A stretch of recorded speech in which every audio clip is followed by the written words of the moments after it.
Captain Sarah Chen stood at the center of the massive conference room on Nexus Prime Station. The circular chamber stretched high above her head, with viewing platforms arranged in tiers like an ancient amphitheater. Representatives from dozens of alien species looked down at her, their various forms of eyes studying the holographic display floating beside her. The display showed Earth's contribution to the Galactic Defense Coalition, a ship called the Defiance. To human eyes, it looked powerful and determined. To the aliens watching, it appeared to be nothing more than scrap metal held together with hope and stubbornness. Sarah tried to keep her voice steady as she spoke. The Defiance represents humanity's commitment to defending our shared space against the Vexi Empire. We may be new to your alliance, but we bring determination and innovation. A sound like breaking glass filled the chamber. The Zephyrians were laughing. These crystal beings communicated through harmonic frequencies that hurt human ears. Their representative, a towering figure of living diamond, spoke in perfect galactic standard. Innovation? This primitive vessel uses fusion engines that our ancestors abandoned 1,000 years ago. More laughter echoed from different sections of the chamber. The mycelians, fungoid creatures who grew their ships rather than built them, released spores that glowed with amusement. Look at those kinetic weapons, their speaker gurgled. They literally throw metal at their enemies. How barbaric. Sarah felt heat rise in her cheeks, but she maintained her composure. She had expected this reaction. Earth had only made contact with the galactic community 5 years ago. They were still trying to understand technologies that other species had perfected over millennia. Admiral Kethvar of the Altarian Republic stood up from his platform. His people looked almost human, except for their silver skin and complete lack of hair. They were considered the most militarily advanced species in the coalition. With respect to our new human friends, he said, his voice carrying easily through the chamber, this ship would not last 5 minutes against a real enemy. He gestured to the hologram of the Defiance. The ship was roughly cylindrical, covered in armor plating that had clearly been welded on as an afterthought.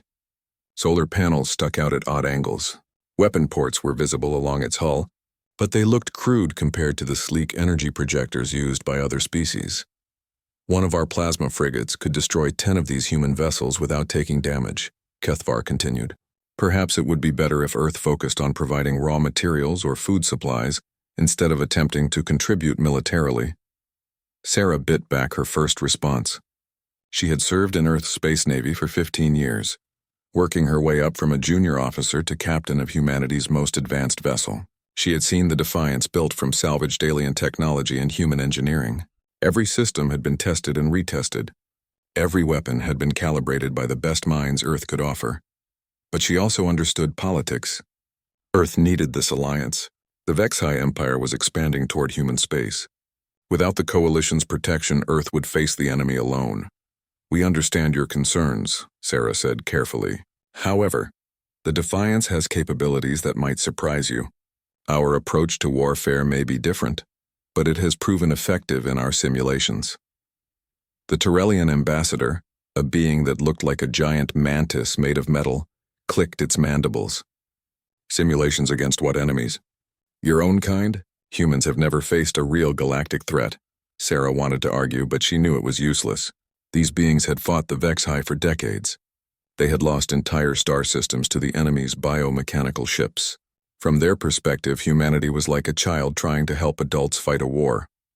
The chamber fell silent as the Coalition's supreme commander, an ancient Etherian whose form shifted like mist, finally spoke. The Etherians were pure energy beings who rarely involved themselves in physical matters. When they did speak, everyone listened. The human application for military partnership will be accepted, the commander said. Its voice seemed to come from everywhere at once. However, given their inexperience with galactic warfare, human vessels will be assigned to support roles. Sarah felt her heart sink.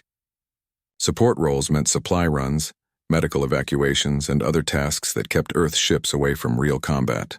It was a polite way of saying they didn't trust humanity to fight. Captain Chen, Admiral Kethvar said, his tone now more diplomatic. Your people have shown courage in joining our cause, but courage without experience leads to unnecessary death. The Vexi are unlike any enemy you can imagine. Their ships adapt to our weapons during battle. They learn from every encounter. Many of our finest commanders have died underestimating them. Sarah nodded, understanding his point but still frustrated. We accept whatever role the Coalition assigns to us, Admiral. Humanity will prove its worth. As the session ended, delegates began filing out of the chamber. Sarah remained at the center, looking up at the hologram of her ship. The Defiance had been built with salvaged technology from a dozen different species. Its fusion engine was indeed primitive by galactic standards. Its kinetic weapons were simple compared to plasma cannons and graviton beams. But Sarah knew something the aliens didn't. The ship's greatest strength wasn't its technology.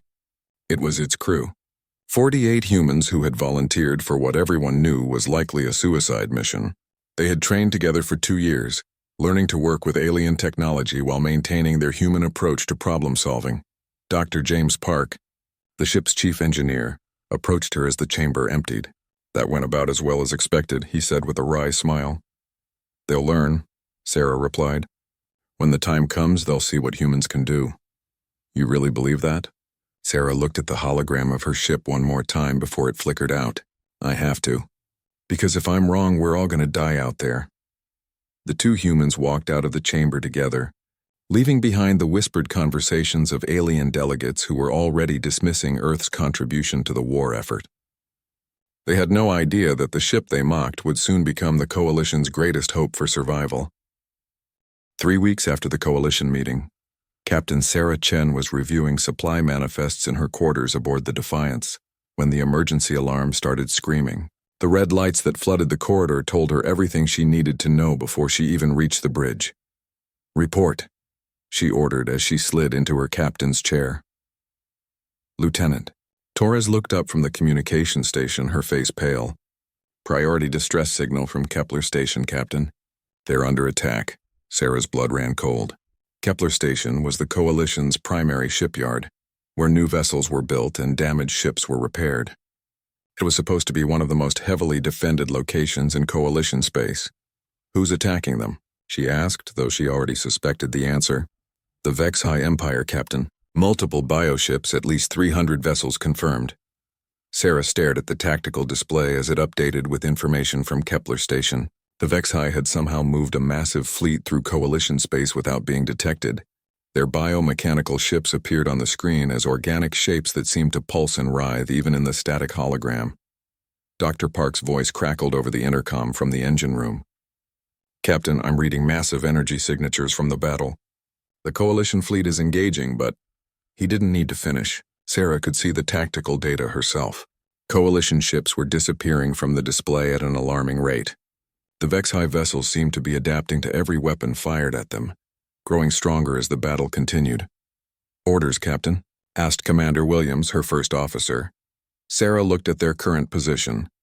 They were 3 star systems away from Kepler Station, ferrying medical supplies to a research outpost. Their orders were clear. Maintain the supply run, avoid combat at all costs. Earth couldn't afford to lose their only military vessel. But as she watched more Coalition ships vanish from the tactical display, Sarah knew she couldn't just sit and watch. These were the same aliens who had mocked humanity's contribution, but they were also the only thing standing between the Vexhai and Earth. Marcus, how long to reach Kepler Station at maximum speed? She asked the ship's artificial intelligence. The AI's voice filled the bridge with its calm, mechanical tone. At current maximum velocity, travel time would be 4 hours and 17 minutes, Captain. However, I must note that our orders specify maintaining the current supply route. Sarah stood up from her chair and looked around the bridge. Her crew was watching her, waiting for her decision. These were good people who had volunteered to serve on humanity's first real warship. They had trained for years knowing they might never see home again. The Coalition is being slaughtered, she said quietly. Those ships at Kepler Station contain tens of thousands of beings. If they fall, the Vexhai will have access to the Coalition's most advanced shipyard. Lieutenant Chen at the navigation station spoke up. Captain, if we disobey orders, Earth Command will have our heads. If we don't help, Sarah replied. There might not be an Earth Command left to court-martial us. She walked to the center of the bridge and looked at each of her officers in turn. I won't order anyone to follow me into this. It's likely a suicide mission. Anyone who wants to transfer to an escape pod can do so now. Nobody moved. Commander Williams smiled grimly. With respect, Captain, where the hell would we go? We're in the middle of nowhere and our families are back on Earth. If the coalition falls, we all die anyway. Sarah felt a surge of pride in her crew. These people exemplified everything good about humanity: courage in the face of impossible odds, loyalty to their friends, and the refusal to abandon those who needed help. Marcus, plot a course for Kepler Station. Maximum speed. Course plotted, Captain. I should note that our current weapon systems are not optimized for large-scale fleet combat. Sarah almost smiled at the AI's masterful understatement. The Defiance carried railguns, missile launchers, and nuclear warheads. Against the biomechanical ships of the Vexhi, they would be like throwing rocks at giants. Run combat simulations based on all available data about Vexhi vessels, she ordered. Find us any advantage we can exploit. As the ship turned toward its new heading, Sarah watched the tactical display update with real-time information from the battle. The situation was getting worse by the minute. Admiral Kethavar's flagship, the Pride of Altair, was still fighting, but half the coalition fleet was already gone. The Vexhi ships were unlike anything in human experience. They seemed to be alive, growing and changing as they fought. When a coalition plasma cannon hit one of them, the creature would quickly develop armor that resisted plasma energy. When graviton beams were used, the bioships evolved new organ structures that deflected the weapons. How is that possible? Dr. Park asked as he arrived on the bridge to watch the battle data. They don't build their ships, Sarah explained. They grow them. Each vessel is essentially a living organism that can adapt to threats in real time. That's terrifying, Lieutenant Torres whispered. Sarah nodded. It was terrifying, but it also gave her an idea. Marcus, what do we know about biological adaptation? Extensive data available from Earth's biological and evolutionary databases, Captain. Good. Run those simulations again, but this time factor in the principles of biological adaptation. Look for weaknesses. As the Defiance raced through hyperspace toward what might be their final battle, Sarah found herself thinking about the coalition meeting. Admiral Kethavar had said that one Altarian frigate could destroy 10 human ships. He might have been right about the technology, but he had missed something important about humans. When humans were backed into a corner, when everything they cared about was threatened, they didn't give up. They got creative. They found ways to turn weaknesses into strengths and use their enemies' advantages against them. The tactical display showed that Kepler Station was now completely surrounded by Vexhi bioships. The few remaining coalition vessels were trapped, fighting desperately but losing ground with every minute.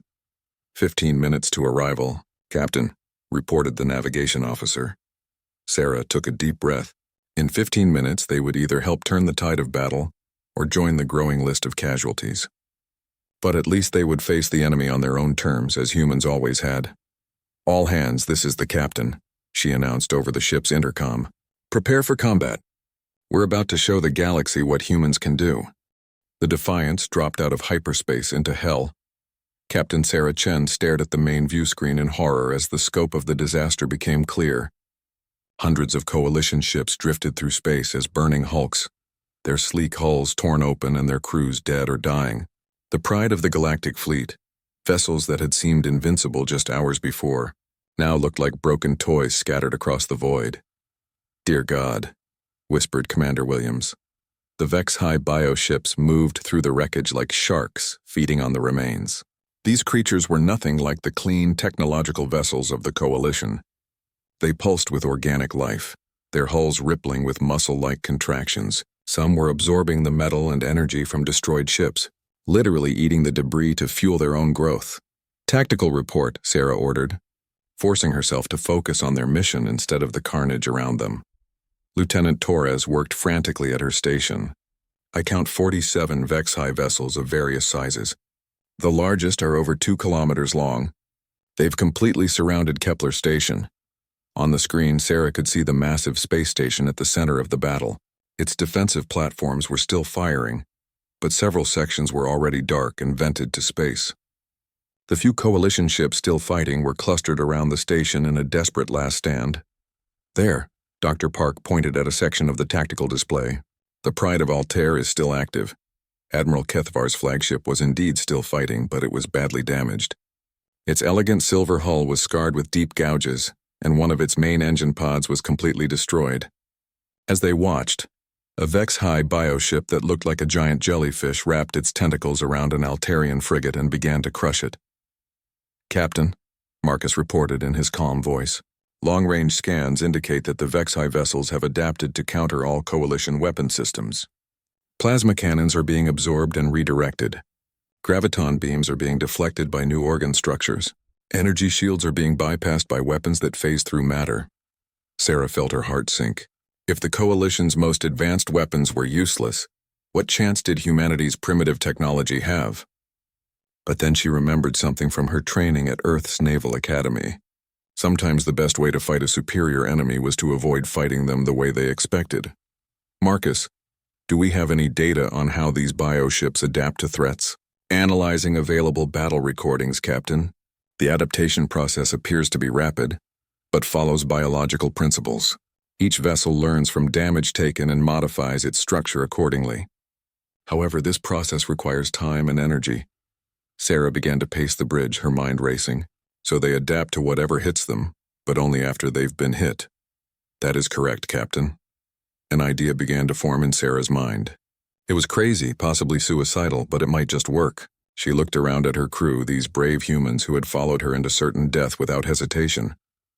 All right, people, here's what we're going to do, she announced. We're going to implement Protocol Chaos. Commander Williams looked confused. Captain, Protocol Chaos is theoretical. It's never been tested in real combat. Then today we find out if it works, Sarah replied. Protocol Chaos was a human military doctrine based on the principle that if you couldn't defeat a superior enemy through strength, you defeated them through unpredictability. The idea was to be so random and illogical that the enemy couldn't adapt to your tactics. Marcus, begin broadcasting on all frequencies, she ordered. What should I broadcast, Captain? Sarah smiled grimly. Everything. Earth music, poetry, cooking shows, old movies, sports commentary.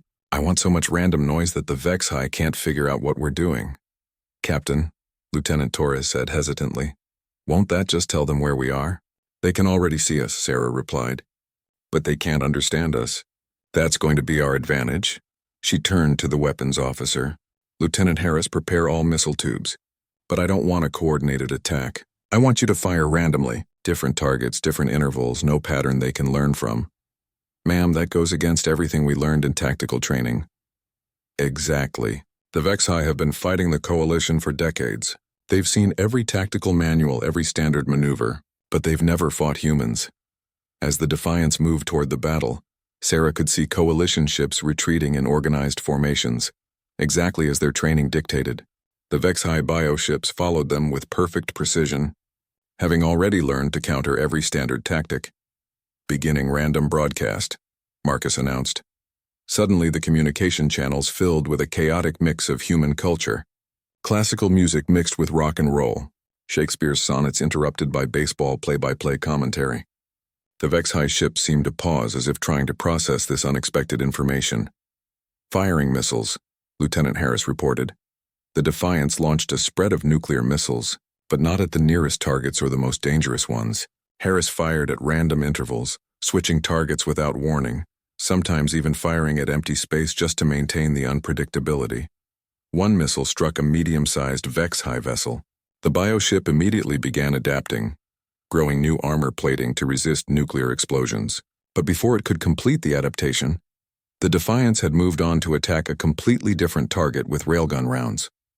It's working, Dr. Park said in amazement. They can't adapt fast enough. Sarah watched as confusion spread through the Vexi fleet. These creatures had evolved to be perfect biological weapons, capable of adapting to any threat. But their strength became a weakness when faced with attacks that made no logical sense. A massive Vexi bioship, easily 10 times the size of the Defiance, turned toward them. Its surface rippled with new growths as it tried to prepare for whatever weapon the human ship might use next. Ramming speed, Sarah ordered. Captain? Commander Williams stared at her in shock. You heard me. Full power to engines. Set collision course. The bridge crew scrambled to comply even though they all thought their captain had lost her mind. The Defiance accelerated directly toward the bioship, its fusion engines pushing it faster than it had ever traveled before. The Vexi vessel hesitated, clearly confused by this suicidal maneuver. Its biology had no framework for understanding a weapon that destroyed itself to cause damage. As it tried to decide how to adapt, the moment for effective response passed. At the last second, Sarah ordered, "Emergency reverse thrust. Launch all remaining missiles." The Defiance's engines screamed as they reversed direction, but not before launching every nuclear warhead they had directly into the bioship's confused mass. The explosions tore through the creature's hull before it could adapt, sending chunks of organic matter spinning into space. Around them, the remaining coalition ships had stopped retreating. Admiral Kethavar's voice crackled over the communication system. "Human vessel, what are your intentions?" Sarah smiled as she watched Vex-High ships trying unsuccessfully to adapt to her chaotic tactics. "Our intentions, Admiral, are to win this fight." The Pride of Altair's bridge was in chaos. Admiral Kethavar stood amid sparking control panels and emergency lighting, watching in disbelief as the small human ship danced through the Vex-High fleet like it was performing some kind of deadly ballet. "Sir," his tactical officer reported, "the human vessel just used a piece of their own destroyed armor plating as a projectile weapon." Kethavar stared at the tactical display. The Defiance had indeed somehow managed to tear off a section of its own hull and launch it at a Vex-High bioship. The improvised weapon had punched through the creature's adaptive armor before it could adjust to defend against flying debris. "That's impossible," Kethavar muttered. "No crew would deliberately damage their own ship." But as he watched, the humans did exactly that again. Captain Chen had ordered her engineers to vent their waste processing system directly at an approaching bioship. The toxic mixture of human waste and industrial chemicals had somehow interfered with the creature's sensory organs, leaving it blind and vulnerable to a follow-up attack with primitive railgun rounds. On the Defiance's bridge, Captain Sarah Chen was coordinating the most unconventional battle in galactic history. Her ship's hull was scarred and partially destroyed, but her crew's morale had never been higher. "Marcus," she called to the ship's AI. "Analysis of enemy adaptation patterns. The Vex-High vessels are exhibiting signs of system overload, Captain. Their biological adaptation mechanisms are designed to respond to consistent threats. Our random attack patterns are causing them to waste energy on incomplete adaptations." Sarah nodded. She had suspected as much. The Vex-High were like a computer trying to run too many programs at once. Each time they started to adapt to one type of human attack, the Defiance would switch to something completely different. "Captain," Dr. Park's voice came from the engine room, "I've got an idea. What if we overloaded their sensory systems entirely?" "Explain."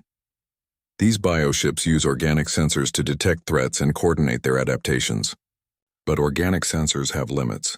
If we hit them with enough different stimuli at once, we might be able to cause a complete system crash." Sarah thought about it. It was risky, but everything they were doing was risky. "What do you need?" "Give me 5 minutes to jury-rig the fusion reactor. I can create an electromagnetic pulse that includes every frequency these creatures might use for communication." "Do it." While Dr. Park worked on his modification, Sarah continued her campaign of chaos. She ordered the ship to fire their emergency flares directly at Vex-High sensor clusters. She had the crew dump their entire supply of synthetic coffee into space, creating a cloud of caffeine that somehow interfered with the bioship's chemical sensors. Most importantly, she kept up the random broadcasting. Marcus was now transmitting everything from human lullabies to heavy metal music, to university lectures on quantum physics. The Vex-High fleet was clearly struggling to process this constant stream of seemingly meaningless information. Admiral Kethavar watched all of this with growing amazement. His tactical officers were frantically trying to document the human strategies, but there was no pattern to document. Every attack was different, every maneuver unexpected. "Admiral," his communications officer said, "we're receiving a transmission from the human captain." "Put her through." Sarah's face appeared on the main screen of the Pride of Altair's bridge.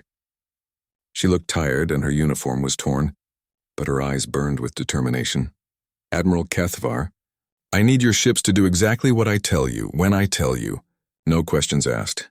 Kethavar bristled at being given orders by someone he had dismissed as primitive just days before. But as he looked around his damaged bridge and thought of all the coalition ships that had already been destroyed, he swallowed his pride. "What do you need, Captain Chen? When I give the signal, I want every surviving ship to fire everything they have at the largest bioship. Not to destroy it, just to get its attention. Captain, we've already tried concentrated firepower. These creatures adapt too quickly." Sarah smiled grimly. "Trust me, Admiral. By the time you fire, adaptation won't be their biggest problem." Dr. Park's voice echoed through the Defiance's intercom system. Captain, modification complete. But I should warn you, this pulse will overload our own systems too. We'll be dead in space for at least 10 minutes. How long will it affect the HFY? Unknown, Captain. This is completely theoretical. Sarah looked around her bridge at the faces of her crew. They had followed her this far without question, trusting her judgment even when her orders seemed insane. She couldn't ask them to take another leap of faith, but she could see in their eyes that they were ready. All right, people, she announced. We're going to try something that's never been attempted before. We're going to give these bioships the equivalent of a massive sensory overload. Marcus, begin the pulse on my mark. She opened a channel to the remaining coalition ships. There were only 12 vessels left from what had been a fleet of hundreds. This is Captain Chen to all coalition vessels. In 60 seconds, I want you to fire everything you have at the largest HFY ship. Plasma cannons, graviton beams, particle accelerators, everything. Make as much noise as possible. Captain Chen, Admiral Kethavar's voice was strained. What are you planning? Something my people call shock and awe, Admiral. Sometimes the best way to win a fight is to hit your enemy so hard and so fast that they can't think straight. Sarah watched the countdown timer on her display. The largest HFY bioship was enormous, easily 5 kilometers long.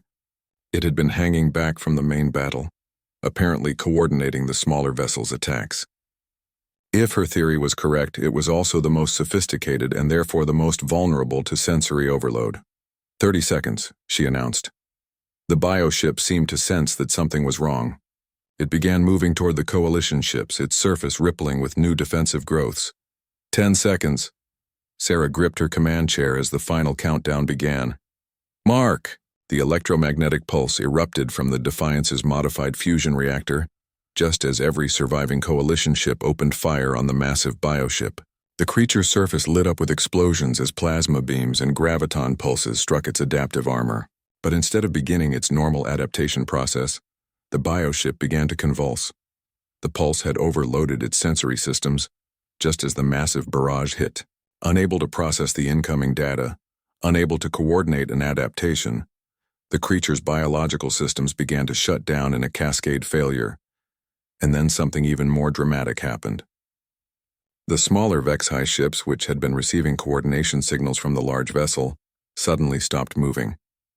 Without their command ship's guidance, they drifted helplessly in space like lost children. It worked, Sarah whispered, hardly daring to believe it. The tide of battle had turned. The silence that followed was more terrifying than the battle had been. Captain Sarah Chen stared at the tactical display in disbelief. The massive HFY command ship hung motionless in space, its bioluminescent patches flickering weakly like a dying animal. Around it, dozens of smaller bioships drifted without purpose, their coordination network completely severed. Status report, she called out, her voice hoarse from hours of shouting orders. All systems coming back online, Captain, Dr. Park reported from the engine room. The pulse burned out several circuits, but we have main power restored. Coalition ships are responding, Lieutenant Torres added.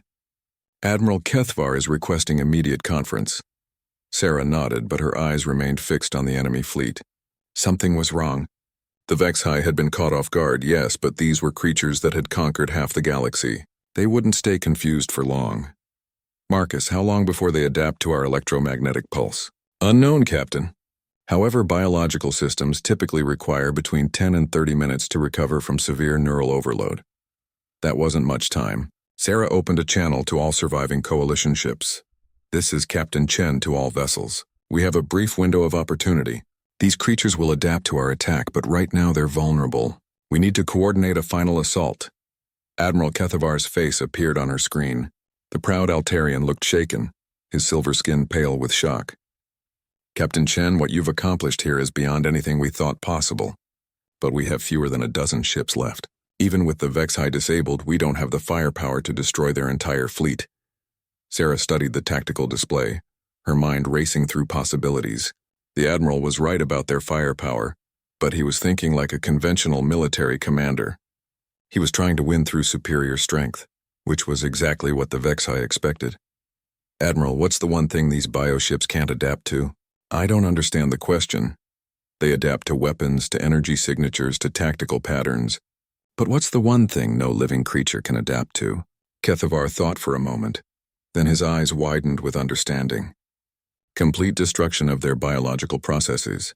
Exactly, but we don't need to destroy them all at once. We just need to make them destroy themselves. Sarah turned to her crew, who were listening with rapt attention. Dr. Park, what happens when a biological system tries to adapt to contradictory stimuli? The organism experiences what we call adaptation conflict, the engineer replied. If it receives signals telling it to adapt in opposite directions simultaneously, the biological systems can enter a feedback loop that eventually causes complete cellular breakdown. Can we trigger that artificially? Dr. Park's eyes lit up with understanding. Yes, but we'd need to coordinate multiple different attack types simultaneously. The bioships would try to adapt to all of them at once and essentially tear themselves apart. Sarah opened the channel to all coalition ships again. Listen carefully, everyone. We're going to attempt something that goes against every tactical manual ever written. We're going to attack the same target simultaneously with every different weapon type we have. The protests began immediately. Multiple voices overlapped as various captains pointed out that mixed attacks were inefficient, that they would interfere with each other, that it violated basic military doctrine. You're right, Sarah interrupted. Everything you're saying is correct according to normal warfare. But these aren't normal enemies. They're biological weapons that adapt to whatever we throw at them. So we're going to throw everything at once and let them try to adapt to it all. She designated targets on the tactical display, assigning different ships to attack different biovessels. But instead of coordinating their weapons for maximum efficiency, she wanted them to create maximum confusion. Pride of Altair, I want you to hit target Alpha with plasma cannons while the Zephyrian cruiser hits the same target with sonic disruptors. Mycelian bioship, use your spore weapons on target Beta while the Turellian vessel uses kinetic bombardment on the same location. Admiral Kethvar looked like he was about to argue, but something in Sarah's expression stopped him. She had been right about everything so far. And what will the Defiance be doing? He asked. Sarah smiled grimly. We're going to do what humans do best. We're going to improvise. The attack began with a chaos that would have horrified any military strategist. Plasma beams struck the same targets as sonic waves. Graviton pulses interfered with particle beams. Biospores mixed with nuclear explosions in combinations that should have been impossible, and it worked. The first Vex-High bioship to come under attack began adapting immediately, just as it had been designed to do. But faced with contradictory stimuli, its biological systems couldn't decide how to respond. Armor that tried to resist plasma energy found itself vulnerable to sonic attacks. Organs that adapted to deflect graviton beams became susceptible to simple kinetic impacts. Within minutes, the creature's own adaptation mechanisms were fighting each other. Its hull began to ripple and change in random directions as competing biological imperatives tore it apart from within. One by one, the other targeted bioships began exhibiting the same behavior. Their perfect evolutionary adaptation, the trait that had made them unstoppable against conventional tactics, became their fatal weakness when confronted with human-inspired chaos. The Defiance, meanwhile, was putting on a performance that would be studied in military academies for generations. Captain Chen had her crew using everything they could find as weapons. They fired their emergency rations at enemy sensors, used their artificial gravity to create localized space-time distortions, and even launched their own escape pods as improvised missiles. Captain, Commander Williams called out, the large command ship is showing signs of revival. Sarah looked at the massive bioship that had been coordinating the enemy fleet. Its bioluminescent patches were growing brighter, and she could see movement along its hull as it began to recover from the electromagnetic pulse. Time for one last gambit, she muttered. Marcus, download our entire cultural database into a single transmission pulse. Captain, that would require our entire communications array. The power surge could destroy our transmitters. Do it, Captain. Dr. Park's voice was urgent. What are you planning? Sarah watched the command ship as it slowly oriented itself toward the coalition fleet. In a few minutes, it would re-establish contact with the surviving bioships and coordinate a counterattack. Their brief advantage would be gone. I'm going to give that thing the one thing no biological system can process, she said. I'm going to give it the entirety of human culture all at once. The transmission began as Marcus uploaded everything Earth had to offer. Every book, every song, every movie, every work of art, every scientific paper, every philosophical argument that humanity had ever created. The signal hit the Vex High command ship like a tsunami of pure information. The creature's biological systems, already strained from recovering from the electromagnetic pulse, simply couldn't handle it. Its neural networks, designed to process tactical information and coordinate fleet movements, were suddenly flooded with poetry and mathematics, music and warfare, love songs and technical manuals, all mixed together in one incomprehensible stream. The massive bioship convulsed once, twice, then went completely dark. Its biological systems, overwhelmed by the sheer diversity and contradiction of human thought, shut down completely. The smaller bioships, already damaged by adaptation conflict and cut off from their command vessel, began to drift helplessly through space. Some continued to fire randomly but without coordination or purpose. The Vex High fleet, which had seemed unstoppable just hours before, was now nothing more than a collection of dying creatures floating in the void. "It's over." Admiral Kethvar's voice was filled with wonder. "They're all disabled." Sarah slumped in her command chair, exhaustion finally catching up with her. Around the bridge, her crew was cheering, but she felt only a deep weariness. They had won, but at such a cost. Hundreds of coalition ships had been destroyed, thousands of beings had died. "Captain Chen?" Admiral Kethvar's face appeared on her screen again. The proud Altarian was looking at her with an expression she had never seen before. It was respect, genuine and complete. "I owe you an apology." "We all do." "Admiral, you don't need to." "Yes, I do," he interrupted. "We dismissed your people as primitive because your technology was different from ours. We never considered that different might mean better." Sarah looked around at her battered ship and her exhausted crew. The Defiance was barely holding together, held intact by human engineering and sheer stubbornness. But they had survived. More than that, they had won. "Admiral," she said finally, "I think it's time the Coalition learned something about human tactics, because this war is far from over. And when the Vex High send their next fleet, we're going to be ready for them." In the weeks that followed, human tactical officers were assigned to every Coalition ship. The galaxy learned that sometimes the best way to fight an adaptable enemy was to be completely unpredictable. And Captain Sarah Chen became the first human to be offered command of a Coalition battle group. The ship they had mocked as useless had saved them all.